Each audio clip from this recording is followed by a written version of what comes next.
दशहरा के शुभ अवसर पर नया धमाका, संधि पहचानने का नंबर 1 ट्रिक। आइए देखते हैं। सबसे पहला है गुण संधि। दीर्घ संधि के हम नहीं बताए हैं क्योंकि दीर्घ संधि बहुत हल्का है, सब कोई जानता है। आइए गुण संधि जानते हैं। जब ए, ओ, अर की मात्रा शब्द के बीच में हो तो वह गुण संधि होगा। पहचानने का नियम क्या है कि जब आपको शब्द के बीच में लोके क्या ए, ओ, अर, तो आप सीधे उसको गुण संधि ठोक दीजिए। जैसे परमेश्वर, परमेश्वर है तो बीच में कौन चीज है? में है, तो में क्या है? ए है, तो गुण संधि है। परोपकार, पो है तो पो में क्या है? ओ है, तो गुण संधि है। महेंद्र, हे यानी कि ए, तो गुण संधि है। महोत्सव, हो यानी कि ओ, तो गुण संधि है। महर्षि, महर्षि बोलते हैं तो अर शब्द आता है ना, महर, तो अर है बीच में, तो गुण संधि है। देवेंद्र, भुवनेश्वर, तो आप हमको पूरा आशा है कि आप समझ गए होंगे गुण संधि। बस आप ध्यान दीजिएगा कि जिस शब्द के बीच में ए, ओ, अर की मात्रा लगा हो गुण संधि होगा। अब आप संधि मिला लीजिएगा बीच में। अब नेक्स्ट आते हैं। अब आते हैं वृद्धि संधि। वृद्धि संधि का पहचान है कि जब बीच में ए, औ की मात्रा लगा हो उसको हम वृद्धि संधि मानेंगे। वृद्धि संधि और गुण संधि में बहुत प्रॉब्लम होता है। देखिए, वृद्धि संधि कहता है कि ए और औ रहेगा, जबकि गुण संधि कहता है कि ए और ओ रहेगा।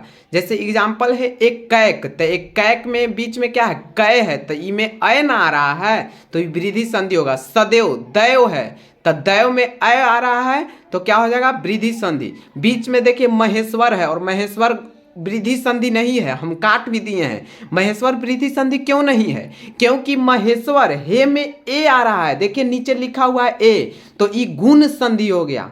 ये प्रॉब्लम को हम हटाने के लिए बीच में एक उदाहरण दिए थे। महोत्सव, ये क्या है? महोत्सव जो है वृद्धि संधि है क्योंकि ह आ रहा है, ह यानी कि औ, अगर ओ आता तो ये गुण संधि हो जाता। इस चलते ध्यान दीजिएगा, वृद्धि संधि और गुण संधि बहुत इंपॉर्टेंट है क्योंकि ये बहुत बच्चे घबराते हैं ए और औ, क्योंकि इसमें पहचान बहुत कम है ना। जैसे कि महेश्वर, महेश्वर लग रहा है कि वृद्धि संधि है लेकिन वृद्धि संधि नहीं है क्योंकि इसमें ए आ रहा है, जबकि हमको आना चाहिए ए। अगर महय रहता, महय, तब होता। ठीक है, नेक्स्ट चलते हैं। देखिए, सबसे हल्का है यन संधि। यन संधि पहचानने एकदम चुटकी भर का कमाल है।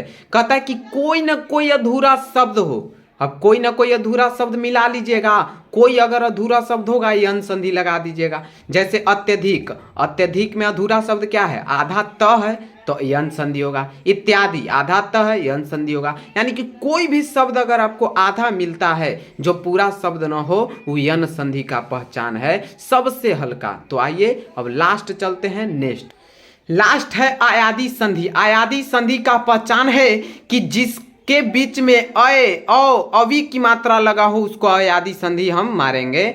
ठीक में, जैसे गायक, गायक में क्या छुपा है? गायक, अय छुपा है यानी कि आयादी संधि है। नायक, अय छुपा है, आयादी संधि है। नयनम, अय छुपा है, आयादी संधि है। पावक, पावक, आओ, तो आयादी संधि होगा। पवित्र, अवि, तो अवि है ना, तो पवित्र, तो आयादी संधि। ऐसे आपको बोलकर मिलाना है कि हाँ अय और अवि की मात्रा आ रहा है कि ना आ रहा है। तो आइए अब आपको हम 2 HW देते हैं, कमेंट करके बताइएगा कि कौन कौन सा संधि होगा। तो ये नीचे देखिए HW मिला है, वध्येव और देवालय, कौन संधि है आप कमेंट में करके बताइए। अगर अच्छा लगा हो, मेहनत हमारा पसंद हो, अगर सफल हो तो आप लाइक कीजिए, कमेंट कीजिए, सब्सक्राइब कीजिए। धन्यवाद।